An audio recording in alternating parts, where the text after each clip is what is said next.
Mejid is therefore not able to be here tonight to be presented with his award.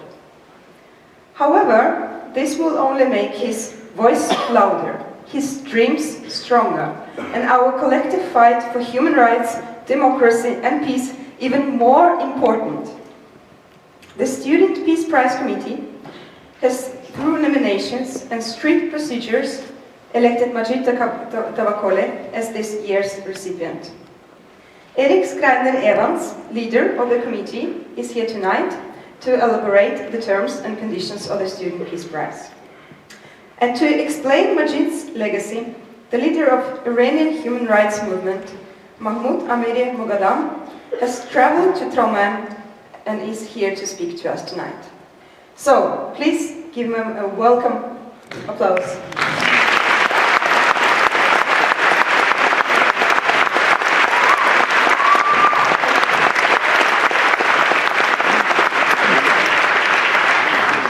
Good evening. My name is Erik Schreiner. I am the head of the Student Peace Prize Committee.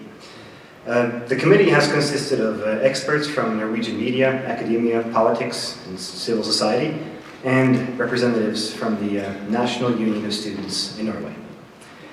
Firstly, I would like to thank the Nominations Committee for its professional and thorough research into the individual candidates, all deserving great recognition for their efforts and struggle. After careful consideration, the Peace Prize Committee concluded that the Student Peace Prize for 2013 be awarded to the Iranian student activist Mejid Tavakoli, currently imprisoned in Rajai, Iran. The reasoning of the jury is as follows. Mejid Tavakoli is a role model for all students dedicated to the promotion of peace and democracy around the world. The jury emphasizes Mejid's continued work towards allowing students the right to participation and contribution despite the threat to his own safety. He has shown great capability to inspire and motivate others to engage themselves in the same cause. In a turbulent context dominated by violence and repression, Tavakoli stands as a spokesperson for peaceful solutions and development through reform towards a democratic society based on participation and the freedom of speech. I would also like to take the opportunity to elaborate. In a geopolitical context dominated by confrontation between states and nations, one must not forget that democracy seldom comes about by external pressure. Democracy grows rather from within a society. Freedom is a need, a craving, embedded in all of humanity. Thus, the forces of democracy exist in all societies. Wherever democracy is absent, it still has its proponents. Mejid Tavakoli is a dauntless example of such proponents. Having already served one jail sentence and knowing the risk of repeat incarceration, Mejid Tavakoli still chose to speak out about the injustices he saw. There are moral absolutes. Democracy is fundamentally a moral issue. This I hold as non-debatable.